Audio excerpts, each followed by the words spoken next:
Hey everybody, it's David Pingree. We're out here at Racetown 395 today for Honda's introduction to their 2018 CRF450.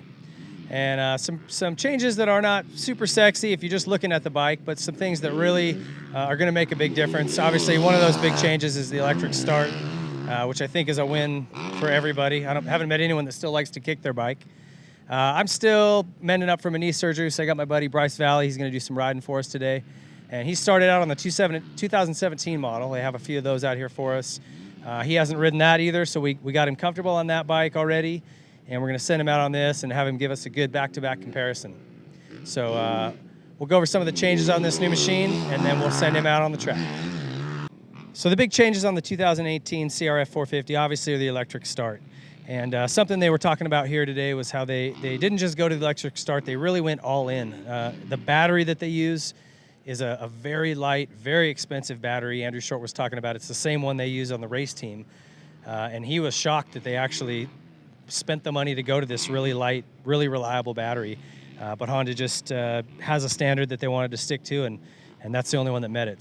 On top of that, they also made a change to the engine hangers, and that's just to create a little bit different flex feel for the engine, something that the race team guys tried and the R&D guys tried and they liked better. So we're anxious to see if Bryce can tell us what those do or how he feels that.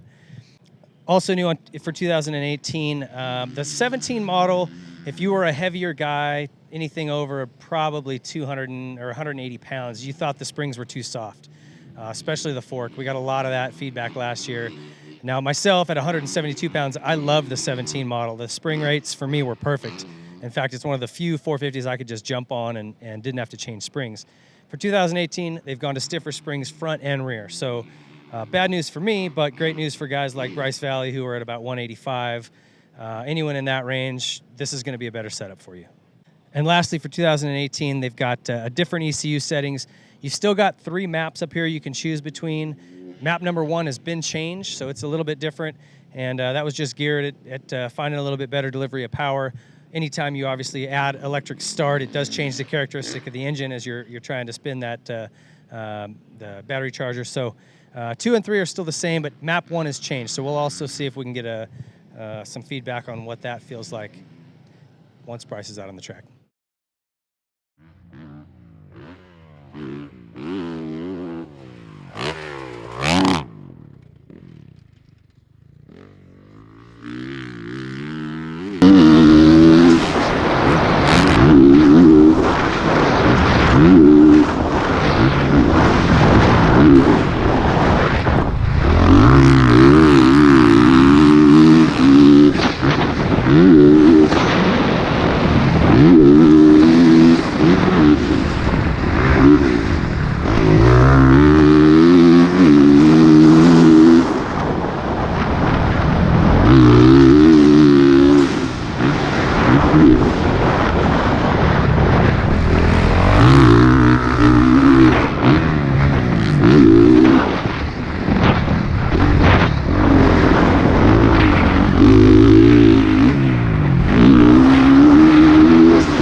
All right, so I've eaten a lot of food and drank a bunch of Gatorades and waters and watched Bryce ride. He's gotten some time in on the 18.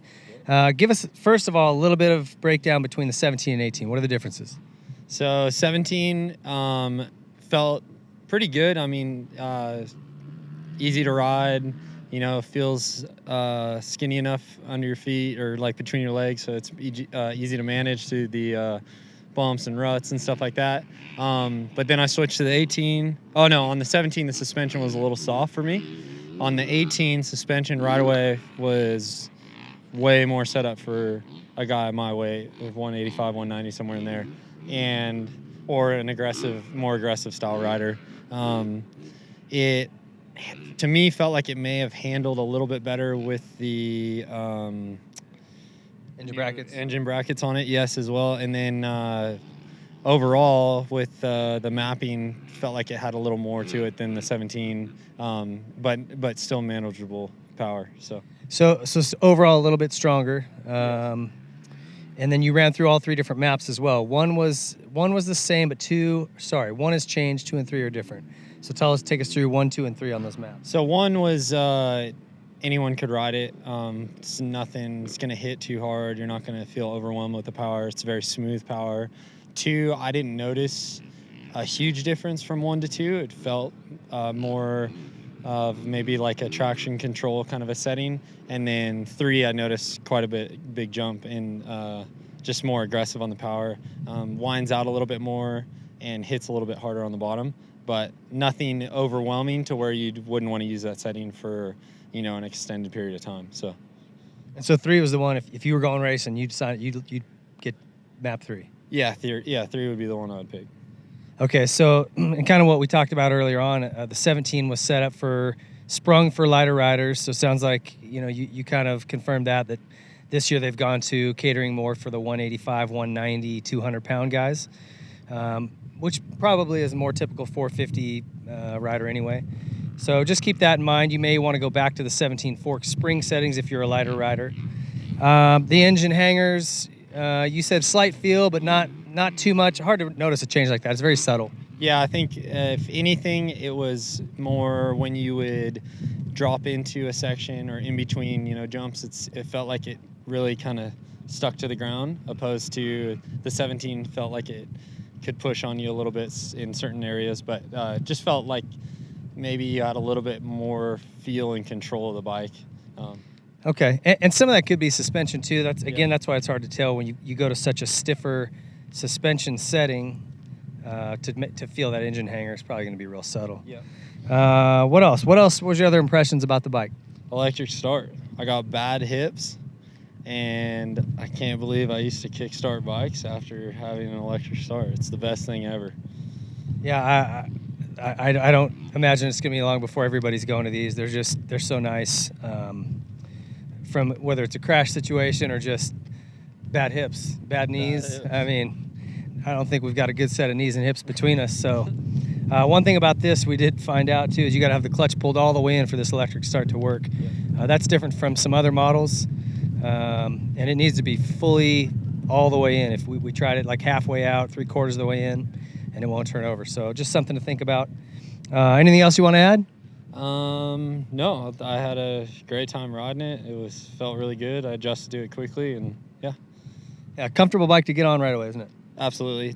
I think Honda in general, just the feel of a Honda has always been, you know, up towards the top of easy to ride and, you know, feeling comfortable right away as you get on it. So, yeah, I would agree with that. They always just kind of feel like they just fit. So the improvements that they've made, obviously big with the start and the suspension, changes that are going to definitely make your riding experience better. Check these out. The 18s are in showrooms, I think, now. And I want to thank Bryce for coming out and putting some laps on it for us. And thanks, everybody, for watching. Check out the new 2018 Honda CRF450 at your local Honda dealer.